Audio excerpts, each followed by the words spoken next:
On the topic of what makes literature Catholic, I would say to a great deal it has to do, and this is Catholic and more broadly Christian, with original goodness, in a sense, that, we all know about original sin, but there's also the element of original goodness, that in everything we are ultimately made in the image and likeness of God. And stories are fundamentally about subcreation. So, as Tolkien famously said, they're basically a participation in the creative act of God. And the stories that mean something put us in touch with that aspect of ourselves, that authentic part of ourselves, which connects to our original goodness and our divine spark that is within us. And, as we know, we ourselves are works of art. We're flawed. We have cracks through us, through sin, and all of the fundamental aspects of our world that are lacking, but we still are, at the end of the day, works of art. And so creating enables us to get in touch with that. So perhaps the Catholic story is that which reflects the passion and resurrection in so many facets and fragments of our lived experience, disfigured by dysfunction and ultimately death, but death that is brought to redemption in Christ. So it's something that doesn't shy away from the realities of our world, something that is able to confront them straight on. It's not, living, as it were, in kind of just rose-tinted glasses, but at the same time, it is something which truly embraces the theological virtue of hope. And again, in the case of Tolkien, he talked a lot about fighting the long defeat. And that's what, in many ways, life can feel like, life can be, because of, again, sin and all of its effects. And the scandal of death, which I think is another element that a good story, a Christian story, really is able to tackle. The nature of death that actually reminds us of the scandal of the thing. And also shows that in the depths of our dysfunction, Christ is present. The cross is rooted down into the dysfunction. Bishop Robert Barron talks a lot about that, the idea of the cross as, having the power to draw out infection like a cloth. It goes to the root of the dysfunction and pulls it out. So that is, again, what I think Catholic storytelling needs to be about. Stories that remember the goodness of creation, remember our fallenness and sin, but also always have the redemption in mind and in heart. And there are many different ways, obviously, of doing this and have been done down through the centuries, of, Catholic and Christian storytelling. And I know that one person who comes to mind talking about these things is Flannery O'Connor, who I have a bit of a mixed relationship with myself, because, she does kind of vibe that she will take people out to kind of, a swamp laden with warthog carcasses and abandoned Waffle Houses and just leave you there. And maybe you're going to see some grace in there somewhere, and maybe not. It kind of depends how hard you're looking. But she was right about the fact that, sometimes through showing a lack in our world, sometimes through showing a deficit in grace, we can actually yearn for grace, and grace can fill the vacuum. So that's definitely something I try to do in my stories, except I'd like to think I'm a bit more happy. And maybe it comes from not coming from an area that lost the Civil War. But we were border state, Maryland. But so in my own recently published novel, Saplings of Sherwood, which is a Robin Hood retelling story, I try very hard to take a Catholic approach to telling it.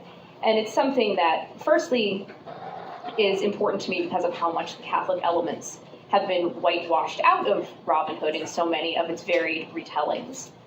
And you kind of forget that it is a very, it has very Catholic roots. Firstly, simply because this is medieval England we're talking about, the country known as Our Lady's Dowry because of just how strong Marian devotion was at the time. And it was a richly Catholic culture, which of course later gets basically erased and written over after the Anglican break.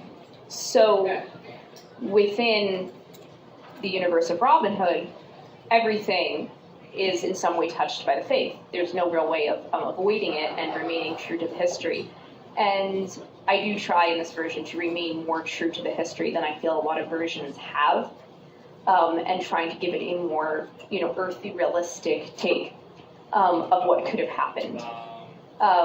And that is something that was there in the original ballads as well. If you look back, it's very key that, Robin is shown as someone with a lot of Marian devotion, someone who will risk himself to go to Mass, and, be taking the time out to pray his beads, to tell his beads, which is the name of the series that I've written. The overall series is the telling of the beads.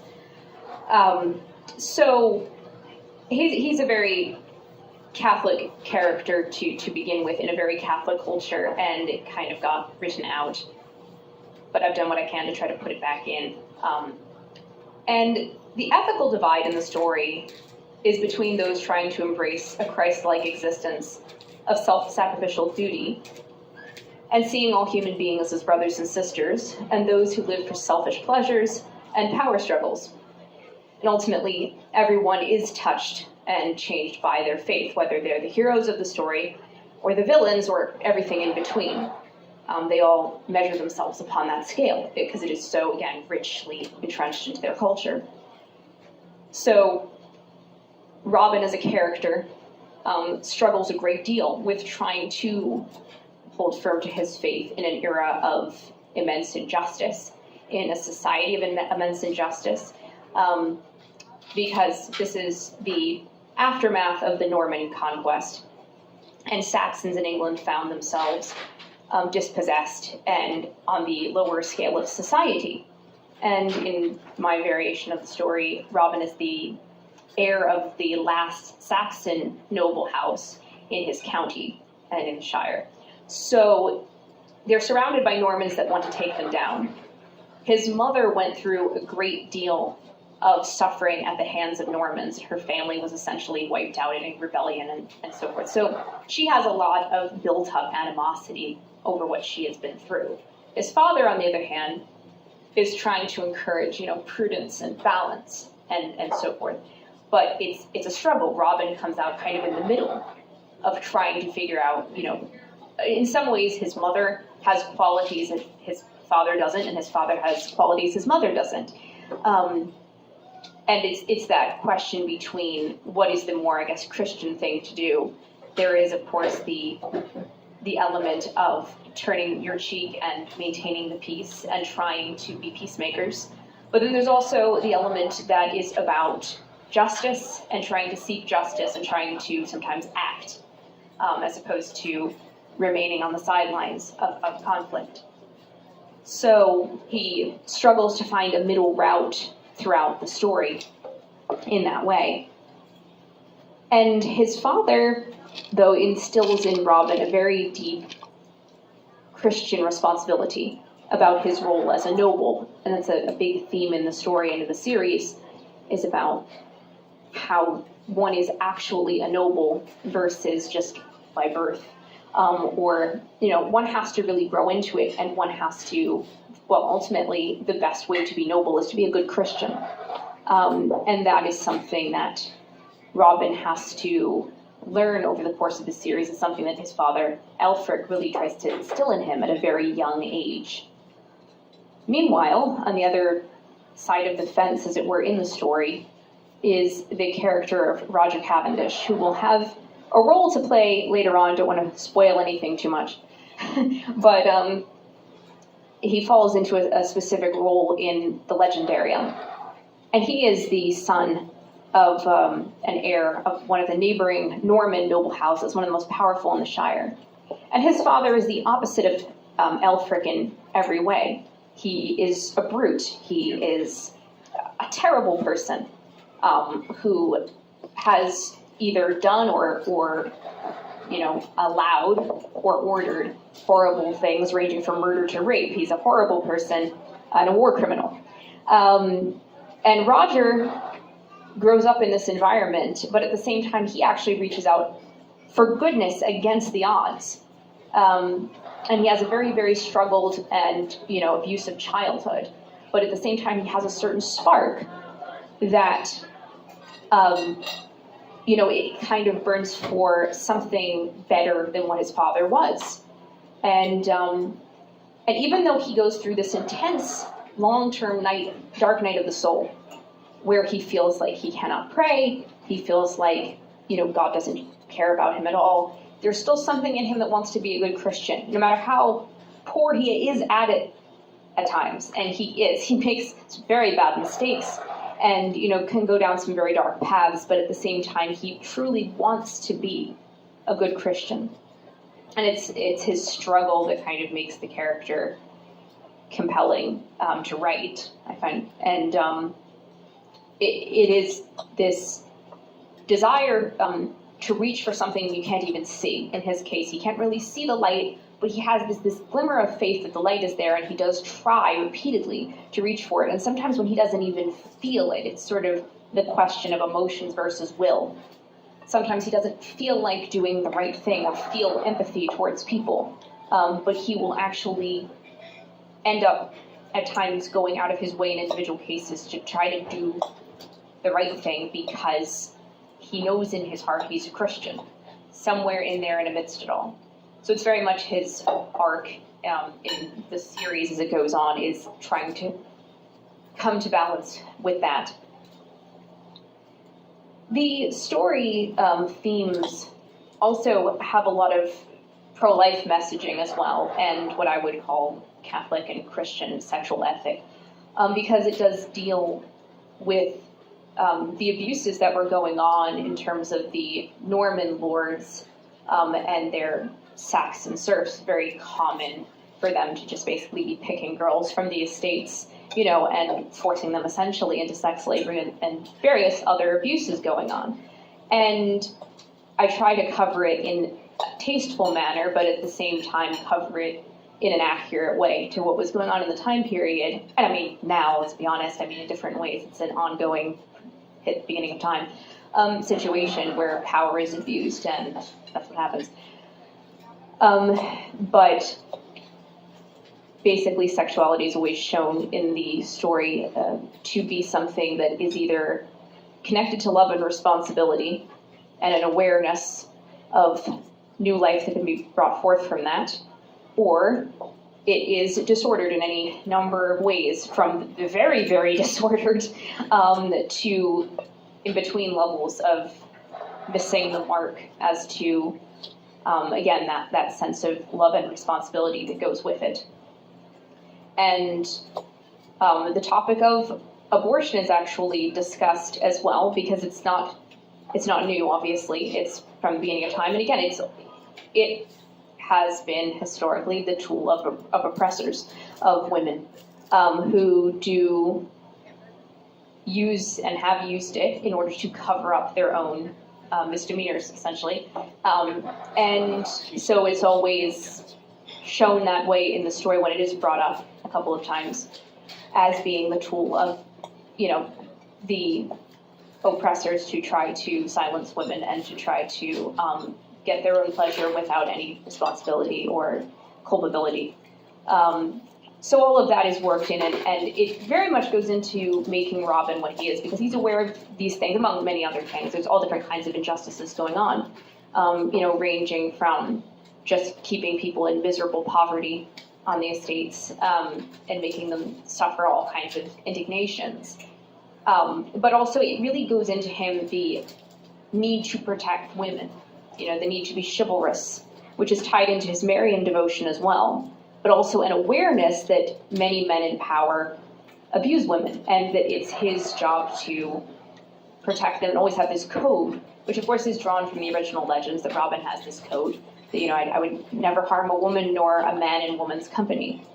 And he's shown repeatedly protecting women in various circumstances. So all of this very much goes into his character because of all the dysfunction he sees around him.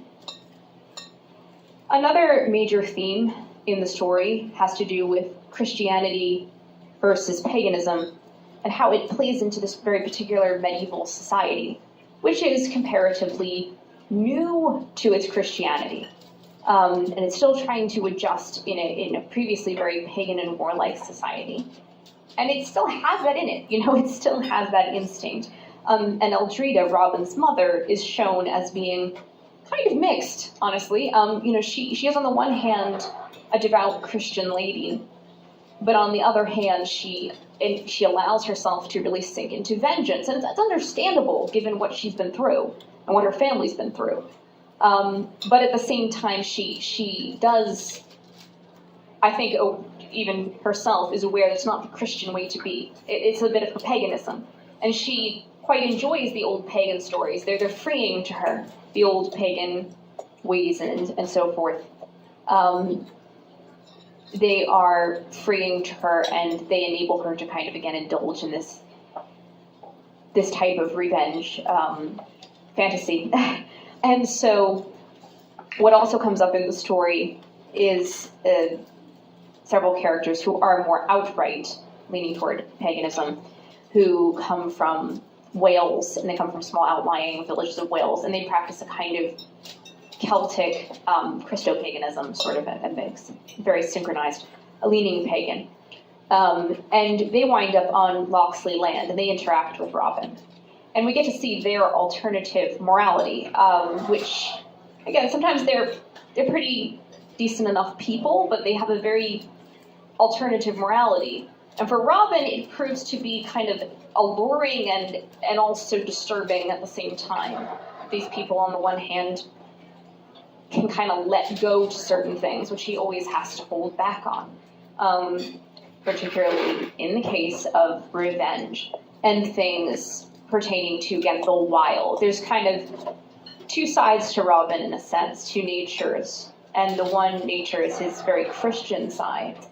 But the other side is the wild, the draw to the wild, which will really come out a lot during the following book and the following books, because by the end of book one, Robin has not become the Hood yet. It's a story about him before he becomes Robin Hood. This is the story of Robin of Locksley from when he's a young child, around 5, to when he's about 16.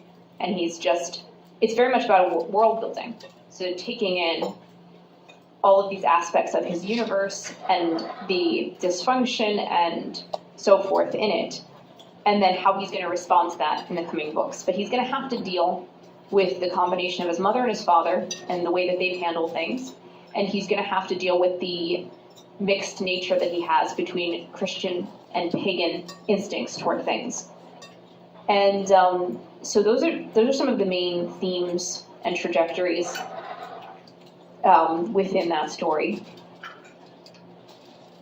And if you get around to reading it, which I dearly hope you will, I would greatly appreciate Amazon and Goodreads reviews, because they always help boost attention for the books and let people know that they exist.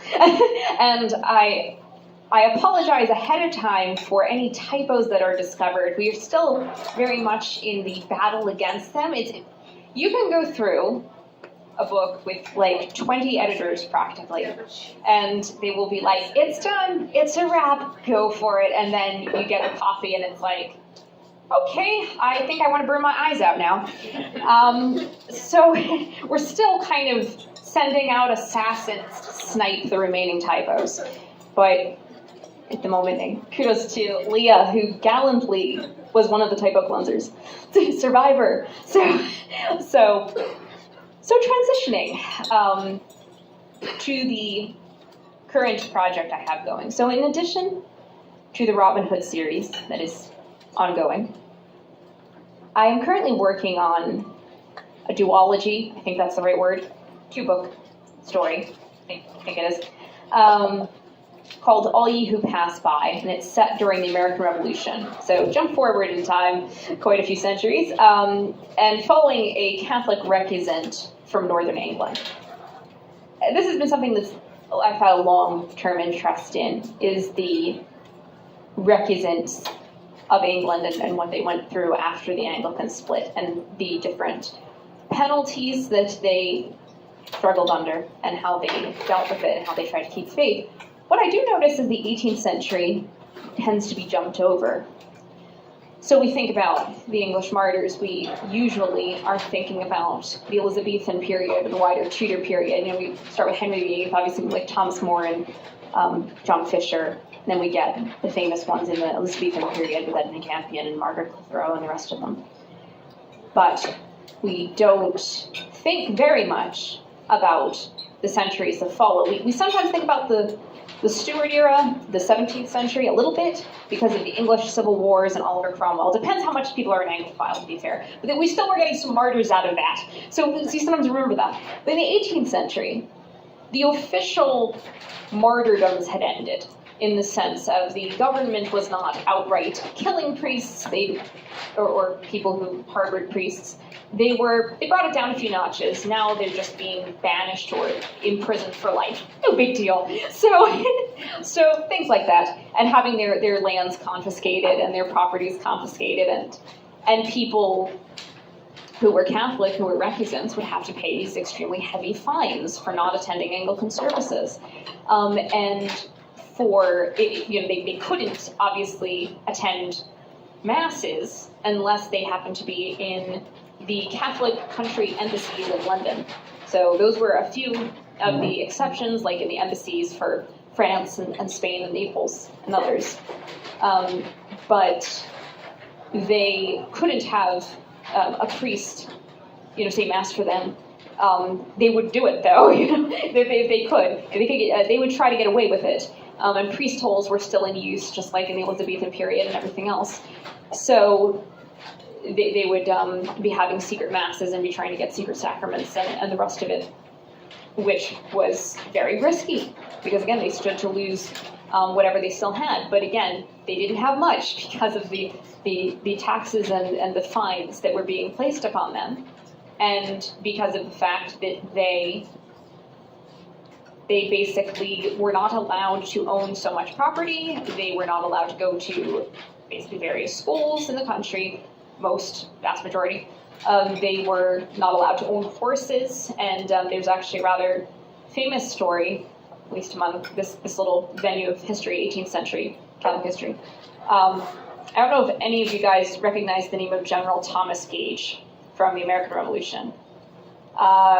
He was the general in charge of the whole beginning of the American Revolution, the British general who was in charge of Boston. So when you think of Lexington and Concord, Shattered Round the World, Bunker Hill, all of that, General Thomas Gage was the British commander-in-chief of that whole thing.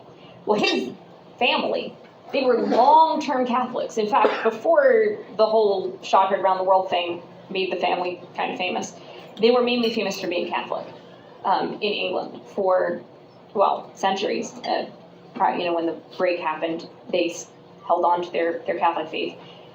And they took it on the chin and lost a lot. And they were like a bastion for the Catholics in England. But then, Thomas Gage's father, also named Thomas, winds up caving because, they are going to confiscate his racing horses, which was basically a new thing they were like saying, no, now Catholics can't have horses. So they're going to take his horses, and he decides, no, actually, okay, I'm Anglican, forget hundreds of years of hanging on. I'm Anglican now. And so it was kind of a last straw situation with him. And he ended up having definitely his sons. It's a little sketchy on whether or not the daughters, but the sons definitely were all raised Anglican, and that's how you end up having Thomas Gage, the general, who's able to join the army, who ends up in Boston, who ends up in American history through that, which he wouldn't have if his dad hadn't basically sold the farm. So, and I mean, I think he would have been okay not being remembered for that, because, the whole Lexington and Concord thing was pretty embarrassing. So, but yes, my little tale basically follows the character Edmund Southworth, who is from a recusant Catholic family in the north of England. And he also finds himself in a position where he is unable to really have a future, certainly not the future he wants.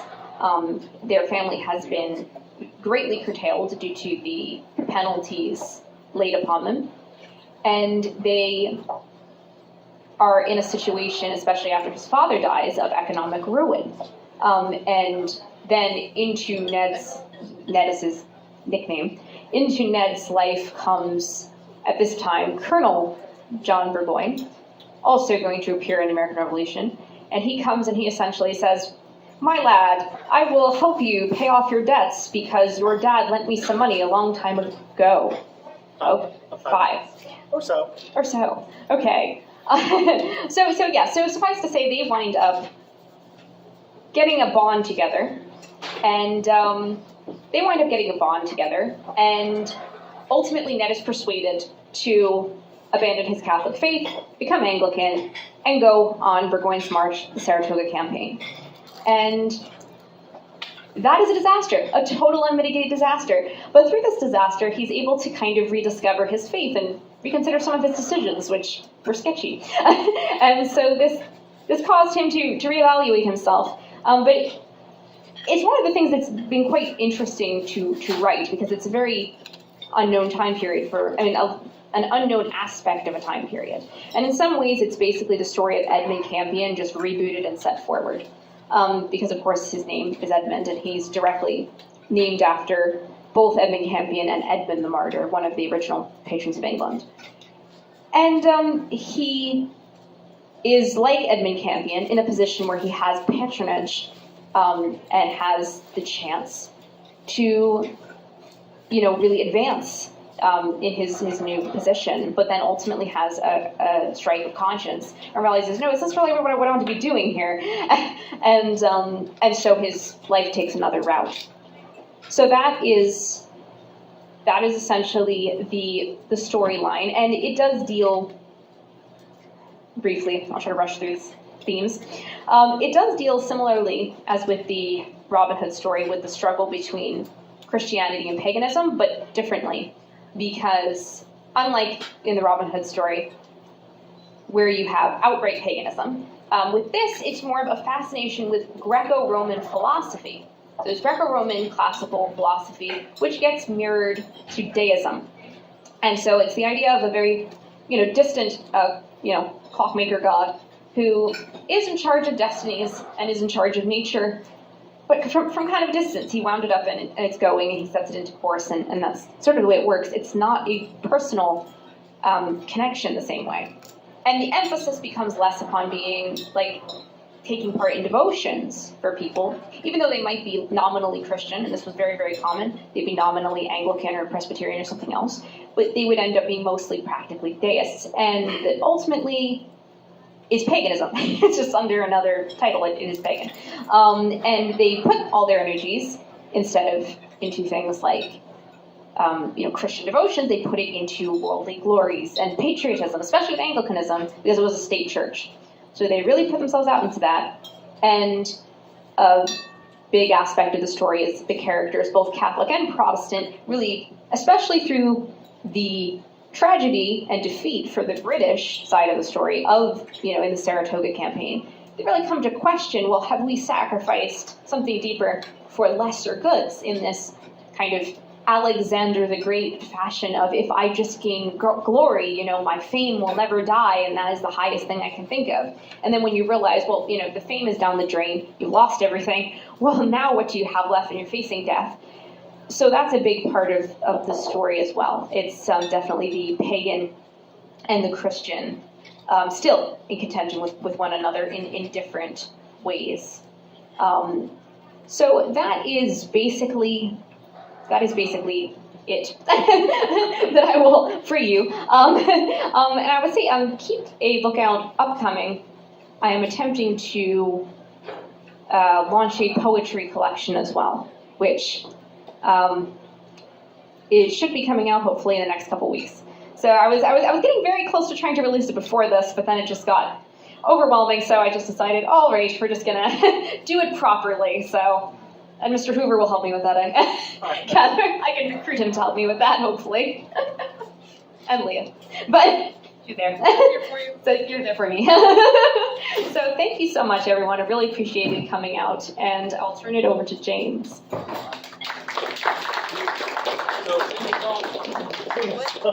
Sing a song. All right, so this is just a brief, actually, poem that I wrote, poem that I wrote, that is about the topics that we're talking about with regards to Catholic recusants, and it's supposed to be sort of in voice of the Catholic recusants praying to Mary as Our Lady's dowry. So, let's do that. I stood on Newgate Arch, and Grace Pendragon shield, Cardigan bore thy taper, and Walsingham thy seal.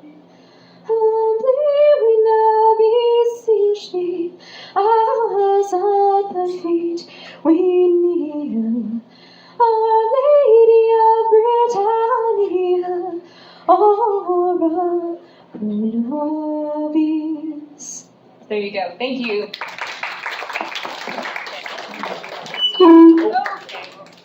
I'm going to just drop it into this bag. Okay. So you can take care of that. Thank you. Do you want to stay for the questions and answers? Yes. Oh, I forgot about that. Okay. All right. I was going to ask if you would give us a poem, but you gave us a song, so even better. Oh, okay. Yes. I have poems too, but I have songs, I have poems, I have everything. But I don't want to bore you all to death, so go ahead. Do we have any questions? Oh. Sure. So, thank you for your talk. I learned a lot about Revolutionary War. I did not know. I was wondering about with Robin. You know, it's interesting because you're talking about how the Christian things have been really modern Hollywood. Wondering, I know that's happened with like Saint Joan of Arc too. Yeah. I was just wondering what your thoughts were on like the modern portrayal of Saint Joan of Arc, person. Like, what's your thoughts were on that? Like that's been something that you see that's similar to Robin and Saint Joan of Arc. Yeah, no, I definitely think, St. Joan of Arc has actually gotten really poor treatment in films at times. Like I think was it the Messenger? Something? I think they just made her nuts. So they just kind of, not only did they kind of went to the route of, well, we're not going to strip the religion, we're just going to make her totally deranged. So in other words, we're going to imply that having mystical experiences must mean you're deranged. So that's definitely a problem. And I mean, I think you're right. I think that there is a tendency with Joan of Arc to emphasize the kind of girl power quality. And I mean, it's an interesting story, of course, so I can kind of understand why it has universal appeal. But it is true that there is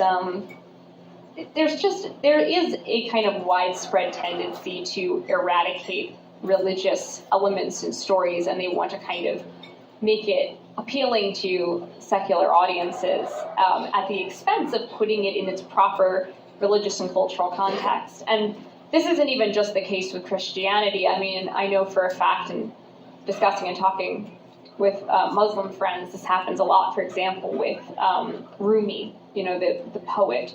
That there's a tendency to strip away his Muslimness in order to make him more widespread appealing.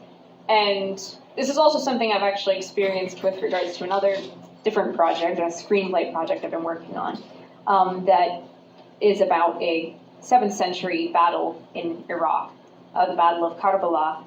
And the tendency, you know, of people approaching it, there's this unfortunate tendency to strip religious context to the point where characters do not make sense. And I've run this by Leah 1,000 times as well. We know who's saying well. But, you know, I try really, really hard, whether it's with my religion or someone else's religion, to be respectful to them and respectful to the characters. Because it's disrespectful to take someone of deep religious faith and just strip their faith out. Wouldn't want it done to me. And so I think it's very important to try to maintain integrity with that kind of thing. Actually, Sure. Sure. I have a second Okay. question. No. You can. Yeah, but, yeah. okay, so my only other question was because you had mentioned Ruby and everything. What is because I know you have a little bit of dialogue going on with the Muslim community. What is Muslim thoughts on Rob? Because I know Muslims don't always look favorably on the our heroes from the European side of things. So, how do they look at it? Well, you see, I give them a nice reason to stick in, and it's in the form of Kashif Ahmed bin Suleiman. So later on in the series, about probably book 4, again, all the books are kind of still meshing together at this point. There's going to be a Saracen prisoner of war who's actually based on a real character who was an aide-de-camp of Salahuddin during the Third Crusade, and he famously saved the Sultan's life when he was about to be captured by knights, and he basically said, hey, my sheikh, I'm going to distract these guys, you run away. Okay, so he became famous and probably dead from doing that. But in our version, okay, he isn't dead.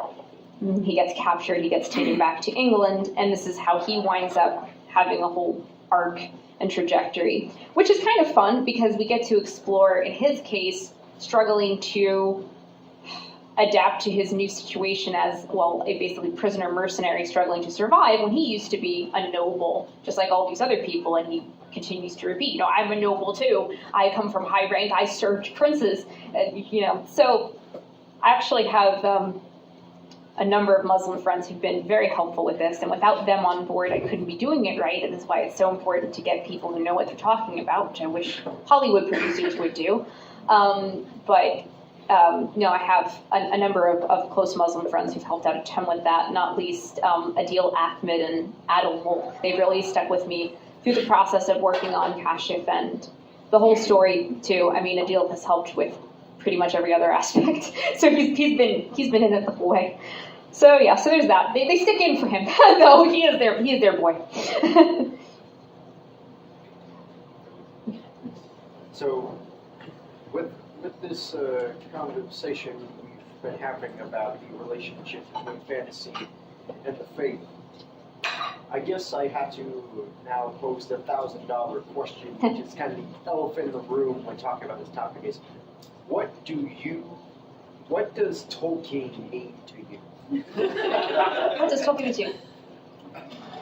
This is like a personal testimony. Well, I mean, he is the gentleman who got me to England because I ran a conference in 2019 about the basically spiritual legacy of Tolkien.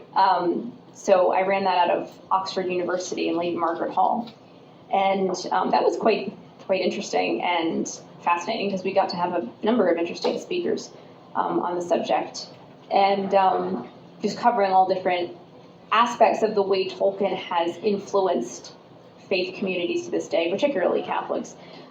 Because, of course, I mean, he does, I think, represent, to me, he represents Catholic England, which has a historical precedence that, in a time period when Catholics were still marginalized, culturally so, he was proudly Catholic. He stood out for it in England. And he stood out as being proudly English, which is something that, to marry the two together took a lot of guts.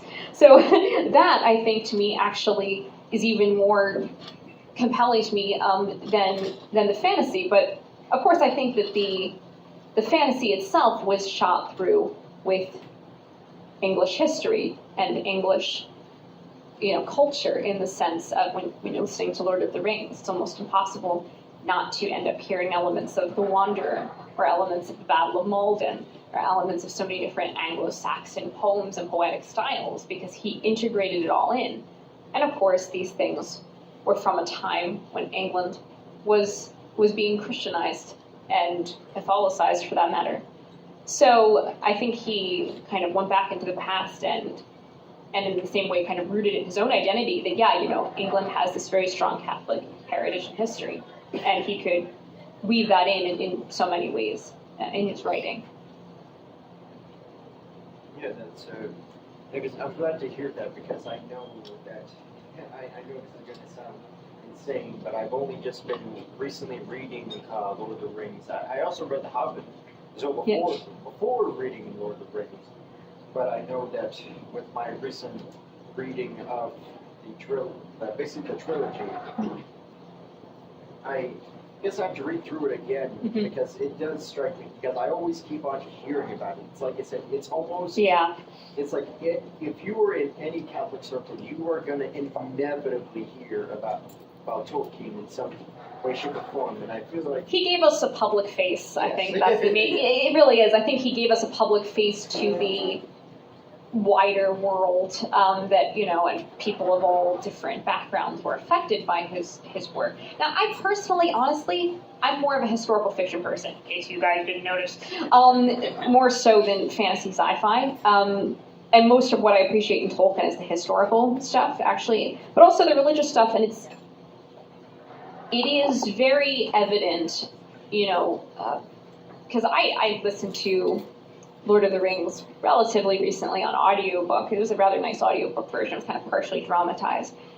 And it really was striking to me how much, even more so than in the films, you could really tell the, like, Calvary-like aspects that he was putting in. It was very Christological. It was very rooted in his understanding of the cross and his understanding of redemptive suffering and everything else. It's almost impossible not to see that for, you know, when in other words, it would almost take work to not see some of the things with regards to Frodo and Sam and the ring and so forth, having some type of a Christian, he didn't like allegory, but, you know, Christian symbolism, Christian ethos. It would be very hard to look at that stuff and not to see it, I think, because it's so ingrained even culturally. I think even for people who aren't particularly devout, I think it would be hard not to see that's sort of the cross in there somewhere. So, a friend of mine and I were talking about this on starting a writing project. In this day and age where there is just so much immediate feedback from the internet and from, you know, like such it being based so much in secular culture, how do you, I guess, get up the courage to write something that's so profoundly Catholic and like true in a spiritual sense? You mean like in a writing group circle? In a writing group circle, or like, my goodness, you published a novel. Yeah. So for me, the publishing of the novel part is actually quite, you know, it's quite straightforward in the sense that, you know, there's going to be people who are going to get it, I guess, in a certain way, because you've built up, and I mean, for me personally, it came from having built up a base already with Fellowship and Fairydust. I feel like I forgot to pitch that somewhere in the speech. Yes, she's my Fellowship and Fairydust staff representative. So I feel like we forgot to pitch. But the whole purpose of that is to kind of bring together people who want to do the arts and spirituality, who want to do, you know, faith and creativity. It's kind of there. So I had a little bit of a built-in base. But at the same time, I mean, I think the key with any good story is to make it something that you think, even with the Catholic, the Catholicness of it, the Christianness of it, anybody could be touched by it, anyone could be moved by it, because it's something that is universal to the human experience. And in a sense, that is the meaning of Catholic, and its very fundamental root, that it's something that's universal. It can touch anyone. And that really comes down to the difference between a good story and bad Christian movies, which we're afflicted with. So it's, yeah, so there's just a you know, a thing where some things, they have very good intentions, but they're not well written, and it's because they come off sounding more like a pamphlet than like an actual story. It doesn't ring true to real lived experience or real people you'd know. And for me, I think the most inspirational thing is just sometimes thinking about the people I know and putting down elements of those people. And you find out, well, it's in the Middle Ages, it's in the 18th century, it doesn't matter. People are people are people. And at the end of the day, they're going to have similar struggles and similar quirks and similar, virtues too. Like, because again, virtue is kind of universal. No matter what time period, people will always admire certain things in people because it's knit into us. It's natural law. So, I think that in that sense, it's something that I've not been too afraid of. I feel like people who, appreciate a good story, hopefully, will find mine to be a good story. We live in hope. And, I have run into some people, it is true, who've been like, too much religion. Just too much religion, I can't take it, just densely religious. And I've run into that, interestingly, I've run into that with people who, come at it either with the Catholic stuff or the Muslim stuff or other stuff. I mean, I've even run into it like when I've been describing, some of the pagan practices of different things. Like, people have a little bit of a block nowadays when it comes to anything religious, as if we don't have a religious instinct that is fundamental to all of us. We do. We just place it somewhere else, somehow else, whether it's sports or, TV idol. It's somewhere. It goes somewhere. And it definitely... it hasn't gone away. I think people kid themselves that it's gone away. Oh, we've become so enlightened, and in that we're not that different from the 18th century. We're just more evolved in that trajectory. So in the 18th century, people tended to, think of themselves as we're the rationalists, and God is there. I give them points. They at least said God is there, but they were like, but we don't interact because that requires faith, and we don't want to do that. And we are just a more extreme version of that, where we've even thrown out, we've thrown out the concept of God, unfortunately, even as a overarching thing. And actually, I'm going to throw a pitch ball in a minute. Just not my thing, finally. A different pitch of, if anyone is actually really interested in, like, understanding 18th century deism and, like, the way people interacted with God as they understood in a deist format, I'd really highly recommend the Life and Letters of James Wolfe, because, among other reasons, though, because I'm just kind of a James Wolfe fan, but because he's the, really brief, he is the British general that wound up being the one who won the Battle of Quebec in the French and Indian War. So the thing that came before the American Revolution, he did that. And he has his whole collection of letters that were published, and some of them are quite hilarious. He had a really whipping sense of humor, but his spiritual journey is what's really fascinating, is sort of the spiritual wanderings of a deist. That he struggled, for example, to pray. His mother would tell him to pray when he would go through these phases of, like, existential dread about death or whatnot.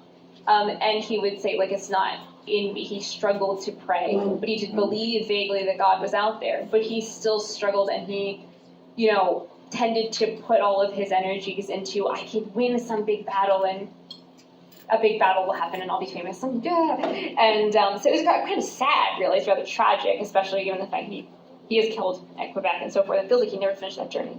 But basically, we're not too far off. In summary, we are not too far off. Thank you. So I'll give the example of Rogue One, which is a movie or I have seen it. Okay, read the book where, like, right, they're not trying to be Christian in any particular sense, but I find it deeply Christological. So, do you have any other examples of books that, like, in the culture, not trying to be Christian, but you've noticed those signs in them? Probably a lot, but I'm trying to think of it. Yeah, probably a lot.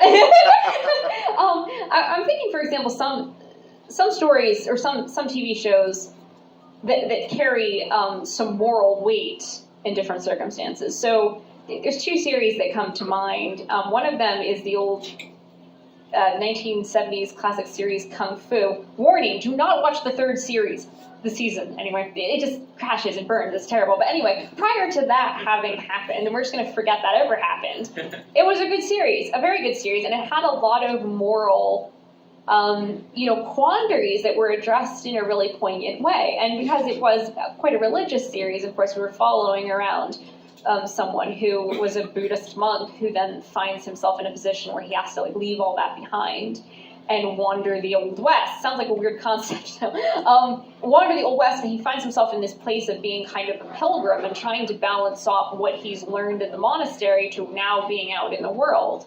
And so it's quite an insightful and well done series. It tackles all kinds of social issues, everything ranging from, again, racism to all other kinds of prejudices to how do you, again, balance justice and peace and all kinds of things.